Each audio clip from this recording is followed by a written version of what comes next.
Bismillahirrahmanirrahim. Alhamdulillahirabbil alamin. Wassalatu wassalamu ala asyrafil anbiya wal mursalin wa ala alihi wa sahbihi wa man tabi'a hudah. Amma ba'du. Allahumma faqihna fid din wa 'allimna at-ta'wil waj'alna min ibadika salihin al-maqbulin. Amin ya rabbal alamin. Melanjutkan kita membaca dan menelaah kitab Al-Adyan karya Profesor Dr. Mahmud Yunus sampai kepada pembahasan Al-Adyan Al-Mashhurah di dalam halaman 5. Cetakan CV Darus Sa'diyah. Di sini ada bab, ya kan, yang bacaannya Al-Adyan Al-Mashhurah. Agama-agama yang masyhur, yang terkenal. Yang pertama adalah Al-Majusi. Inna awal adyan al-ma'rufati lana hus. Waqad zahara awalan fi biladil furs. Sesungguhnya agama yang pertama yang dikenal oleh kita adalah agama Majusi. Nah, awalan fi biladil furs. Agama ini pertama kali muncul di negeri Persia. Wahum ya'taqiduna bi wujudi ilahaini ahaduhuma nurun aw mabda'un al-khair. Mabda'ul khair. Wa tsani ghulamun أو مبدأ الشر وهما في نظر فقهاء المجوسية متماثلان في الأزلية والقوة ولكن بينهما عداء وتنازع فإذا كثرت الشرور في العالم كان الغالب مبدأ الشر وإذا انتشرت الخيرات Kana al-ghalibu mabda'ul khair. Ini artinya agama Majusi mereka meyakini adanya dua Tuhan. Yang pertama adalah Tuhan cahaya, dari sumber cahaya, yaitu mabda'ul khair. Mereka Tuhan, atau dia adalah Tuhan yang memberikan kebaikan, Tuhan kesejahteraan. Sedangkan yang kedua adalah bersumber dari kegelapan. Ini adalah sumber dari kejahatan. Dalam pandangan fuqaha'ul majusiyah, keduanya sama dalam hal keazalian dan kekuatan. Namun di antara keduanya ada permusuhan dan pertentangan. Nah, ini sangat kita menentang akan konsep hal ini. Adanya konsep dua Tuhan. Dalam agama Majusi saja mereka meyakini adanya dua Tuhan dan mereka meyakini adanya pertentangan antara dua Tuhan ini. Bagaimana kebijaksanaan Tuhan dalam memberikan takdir kepada hambanya. Contoh, hamba ini lebih banyak baiknya ketimbang buruknya. Namun di antara dua Tuhan ini berselisih. Bagaimana dalam hal ini? Dan mereka sebenarnya sadar akan hal ini. Yaitu jika kejahatan meluas di dunia, berarti yang menang adalah sumber kejahatan. Dan jika kebaikan tersebar, berarti yang menang adalah sumber kebaikan. Kana al-ghalib mabda'ul khair. Oke, kita lanjut. Waqad inqasamal majusu ila iddati firaqin. minhum al-Qiyamuriyah. Ashabu Qiyamurat alladhi yuqalu innahu Adam. Yang pertama, perlu kita ketahui terlebih dahulu, kaum Majusi itu terbagi kepada beberapa sekte. Sekte yang besar-besarnya. Yang pertama adalah Qiyamuriyah. Pengikat Qiyamut dikatakan sebagai Adam. Yang kedua adalah Az-Zardashtiyah. Waz-Zardashtiyatu ashabu Zardashat bi Biorasht. Zardashtiyah atau kita kenal Zoroaster, pengikut Zarathustra bin Biorasht. Ini adalah salah satu tokoh daripada Majusi. Yang kedua adalah Thaniyah, yang tetap meyakini Tuhan, yang tetap meyakini dua Tuhan. Wasanawiyah. Jadi Sanawiyah itu bukan hanya nama sekolah ya, Madrasatus Sanawiyah, tapi di dalam ilmu agama, perbandingan agama-agama pada bab agama Majusi, yaitu pun ada istilah Sanawiyah. Jadi kita jangan terpengaruh ya. Wasanawiyatu humul ladzi sabaru ala i'tiqadi bi ilahi al-khair wasyarr. Yang tetap meyakini dua Tuhan, Tuhan kebaikan dan Tuhan kejahatan. Wasiyamiyatu humul ladzi amsaku an thayyibatir rizqi wa tajarradu lil ibadati wa tawajjahu fi ibadatihim ila an-nirani ta'ziman laha wa amsaku aidan yanin nikahi wadh-dhabaih. Ada lagi yang namanya siyamiyah, yang meninggalkan kenikmatan rezeki. Nah, mereka itu seperti halnya orang-orang Brahma, orang-orang zuhud, orang-orang sufi ya. Sepertinya mereka suka berkhalwat, mengisolasi diri untuk beribadah, berkhalwat. Setelah itu mereka menghadap api sebagai bentuk penghormatan serta meninggalkan pernikahan dan sembelihan. Jadi mereka itu seperti halnya orang vegetarian ya. Mereka meninggalkan sesembelihan.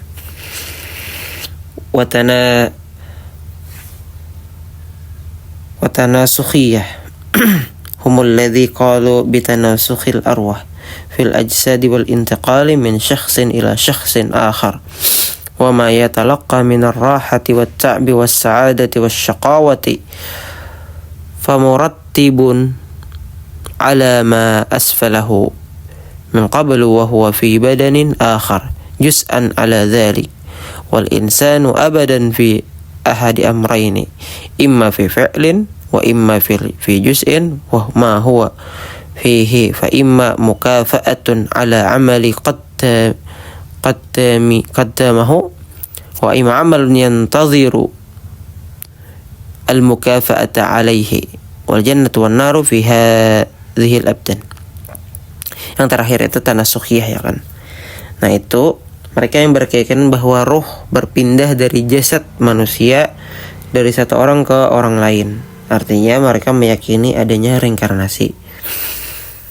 Sehingga segala nikmat, kelelahan, dan kebahagiaan dan kesengsaraan yang dialami itu tergantung amal sebelumnya. Jadi roh yang akan menerima jelasan dari jasad lain itu sesuai perbuatannya. Kalau kita dalam Islam itu tidak ada konsep seperti itu. Kita tidak ada yang mengenal istilah reinkarnasi ya kan. Jadi kita tidak mengenal istilahnya itu perbuatan orang-orang dahulu itu ternyata mempengaruhi nasib kepada anak cucu keturunan kita atau orang lain yang dianggap sebagai reinkarnasi. Tidak ada seperti itu. Bahkan dosa dan pahala pun tidak ada yang diwariskan. Wala taziru wizra ukhra, wala taziru wizratun wizra ukhra. Itu dalam Al-Quran. Tidak ada kita mewarisi pahala dan dosa. Namun kalau keberkahan atau apa dan selainnya itu adalah hal yang biasa. Ma fil abna fil aba. Apa yang ada di dalam apa yang ada di hadapan anak itu juga sesungguhnya ada juga di hadapan bapak. Semisal seperti harta itu kan memang kalau semisal ayahnya itu memiliki harta yang banyak, maka mau tidak mau akan ada proses pewarisan harta itu. Ilmu juga seperti itu. Kalau semisal anak itu orang yang rajin menuntut ilmu, mudah saja karena dia sudah termotivasi dan terpengaruh oleh kehidupan orang tuanya. Tapi banyak juga yang sebaliknya. Nah, wal insanu abadan fi ahadi amrayni, imma fi fa'lin wa imma fi juz'in wa ma huwa fihi fa imma mukafa'atun ala amali qaddamihi wa amma amalun tarjiru mukafa'ata alaihi wal jannatu wan naru fi hadhihi al-abdan. Manusia senantiasa dalam dua keadaan, berbuat atau menerima balasan. Apa yang sedang dijalaninya bisa jadi adalah balasan atas amalnya. Nah, jadi di sekarang itu bisa jadi adalah balasan dari amalnya. Misal orang dahulu, menurut keyakinan Majusi, orang dulu orangnya itu malas. Lalu reinkarnasi yang berikutnya itu terkesan akan terkena dampak susah dalam kehidupannya. Mereka meyakini itu adalah timbal balik ya kan dari sosok reinkarnasi yang sebelumnya. Dia akan menerima balasan. Apa yang sedang dijalani bisa jadi adalah balasannya atas amalnya yang terdahulu, atau amal yang menunggu balasan. Surga dan neraka bagi mereka ada pada jasad-jasad tersebut. Jadi seperti warisan ya kan. Kita tidak mengenal seperti itu dalam Islam. Wa minhum man ankara syara'i wan nubuwati wa hukamil aqla wa za'amu anna an-nufusul ulwiyah tufidu alaihim al-fadaila wa ahammu hadhihi al-firaq firqatun zurdashta لأنه كان موحدا وأنكر إله النور والظلم وأن الشرور توجد في العالم صادرة عن طبيعة مخلوقات كالظل الذي يصدر عن الأجسام وإنها لا تزال حتى نهاية العالم فتقوم الأموات ويحاسب كل على عمله وقد درست في هذا القرن الخامس قبل المسيح ولا يزال هؤلاء المجوس في العالم إلى الآن وهم عبدة النار المقدسة وقد اضطهدوا في وطنهم الأصلي فرحلوا منذ 1000 سنة إلى الهند وهم طائفة الفرس الموجودون في بومباي يعبدون النار والنور والعلماء منهم يقولون النار والنور والماء ومظهر من مظاهر الإلهية العظيم فنحن لا يمكننا تصور عظمته إلا في مظهر من مظاهره. Kesimpulannya saja, di antara mereka ada yang menolak syariat dan kenabian, hanya menggunakan akal semata dan mengklaim bahwa jiwa-jiwa yang luhur memberikan keutamaan dan keberuntungan kepada mereka. Sekte terpenting dalam pengikut Zoroaster, ya kan, Zarathustra, karena dia bertauhid menolak Tuhan itu dua, ya tadi ya kan, Tuhan cahaya dan Tuhan kegelapan, dan menyatakan bahwa kejahatan di dunia bersumber dari sifat ciptaan seperti bayangan yang muncul dari benda. Kejahatan itu akan terus ada hingga akhir zaman. Nah, itu mereka Zoroaster. Lalu orang-orang mati dibangkitkan, dihisap amal perbuatannya.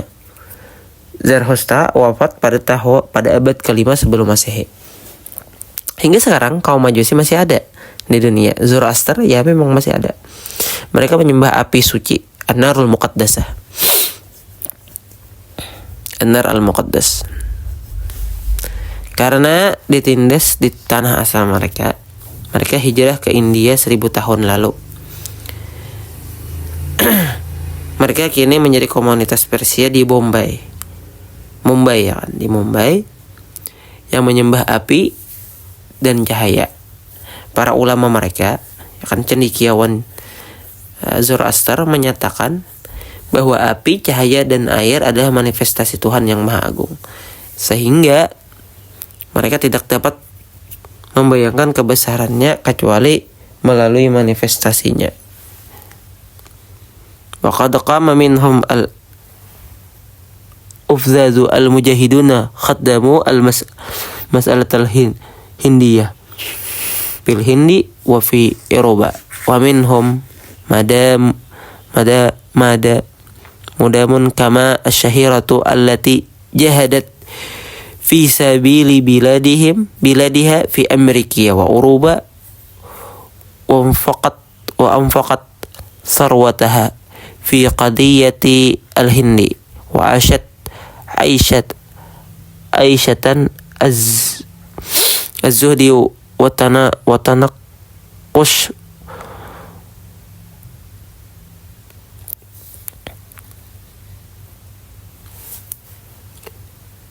wa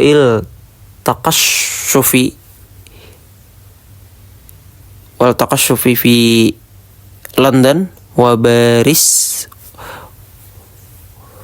wa Swisra. Nah, oke. Dari kalangan mereka itu muncul pula para pejuang besar yang berkontribusi dalam perjuangan India, ya, baik India sendiri maupun Eropa. Di antaranya adalah Madam Chama, ya kan, Madam Kema, yang terkenal. Ia berjuang untuk negerinya di Amerika dan Eropa, menghabiskan hartanya untuk perjuangan India, dan hidup zuhud sederhana di London, Paris, dan Swiss. Ma'abidul Majusi. Lil Majusi buyutun narin fauqa masyaribi yuhafidul qawmu fiha ala baqa'in nari daiman. Wa kana al-muwakkiluna biha jama'atun minal kahnati وظيفتهم المحافظة على هذه النار وكانت الكهنة محصورة في طبقة المجوس لا يدخل فيها غيرهم وكان لهم احترام عظيم لأنهم خزانة العلم والحكمة والفلسفة في الأمة ولهم ملابس خاصة وفي القفاطين الطويلة البيضاء وعلى رؤوسهم طراطير عالية وفي أيديهم أغصان الطرفاء وبدونها لا يكون عمل الدين مقبولا وصحيحا. Jadi Ma'bad al-Majusi, kuil Majusi itu adalah tempat ibadah kaum Majusi yang dimana rumah-rumah api itu di atas bukit. Tempat mereka menjaga api tetap menyala. Yang mengurusnya adalah para ar-rohban, ya kan, pendeta-pendeta Majusi yang tugasnya menjaga api tersebut. Ya, kedudukan pendeta itu di kalangan Majusi adalah orang yang luar biasa gitu kan. Orang-orang yang dimuliakan. Tidak semua orang boleh memasuki area pendeta itu, area-area api-api itu. Para pendeta sangat dihormati karena merupakan gudang ilmu, kebijaksanaan, filsafat bagi bangsa mereka. bagi agama mereka. Mereka memiliki pakaian khusus yang berupa jubah panjang putih. Di kepala mereka memiliki topi tinggi atau rotir, dan di tangan mereka membawa ranting tamariska. Tanpa itu semua, ibadah mereka dianggap tidak sah. Dan mereka menaiki altar persembahan dengan arak-arakan besar, menghadirkan hewan kurban, lalu menyiramnya dengan minuman keras sambil melantunkan nyanyian rahasia.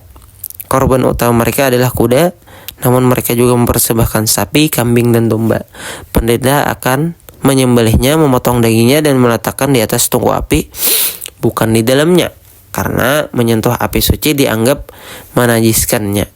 Upacara diakhiri dengan pesta resmi, mana minuman keras khusus dibagikan dan daging dimakan bersama. Nah, ini mereka yang membolehkan kurban. Dan ritual pemakaman Majusi itu tidaklah dibakar. Nah, walaupun mereka menyembah api, tidak menguburnya di tanah dan tidak menenggelamkannya di air, baik di tanah, di api, dan di air. Kenapa? Karena mereka menganggap kalau misalnya air, api, dan tanah itu dikubur, di sana ada mayit, maka tanah, air, dan api itu akan ternajisi gitu. Nah, mereka lalu bagaimana menguburkan atau tajhizul mayitnya, atau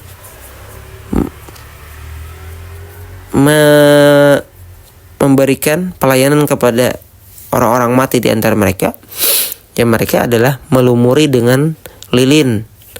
Kepada apa? Kepada mayit tersebut, sehingga lilin itu menahan najisnya, dan atau mereka membiarkan dimakan burung pemakan bangkai. Untuk itu tujuan mereka membangun menara-menara al-manorah, yang mana pemakaman terbuka di atas. Mereka diletakkan di atas menara, lalu burung bisa memakan bangkai-bangkainya. Untuk tujuan ini mereka membangun menara. Mereka meyakini bahwa roh akan tetap berada di dekat jasad selama 3 hari. Kemudian roh itu menuju jembatan pengadilan, di mana amalnya ditimbang dan diadili, lalu digiring ke jembatan di atas neraka yang mengantarkan surga. Nah, ini mirip-mirip seperti Islam ya. Konsep daripada metafisika, konsep daripada syam'iyahnya, bahwa di dalam agama Majusi pun ada hal ini. Nah, jika roh suci, ia akan melintasi dengan selamat. Jika tidak, ia akan masuk ke dalam neraka, terbawa dan terus disiksa hingga jasad dibangkitkan. Setelah menunaikan bagian dari siksaannya, ia akan dipindah ke tempat kenikmatan. Nah, jadi mirip-mirip saja ya, seakan-akan gitu. Tapi agama-agama Majusi dan lain-lain itu agama yang agama terdahulu ya kan. Nah, mereka juga mengenal konsep sirat, mengenal konsep neraka, mengenal konsep mizan dan hisab juga pun. Nah, seperti itu. Nah, mungkin mereka mengenal sistem perpindahan. Setelah diazab di neraka, lalu selanjutnya menuju surga. Hadza minni wabillahi taufiq wal hidayah wa ridha wal inayah. Wassalamualaikum warahmatullahi wabarakatuh.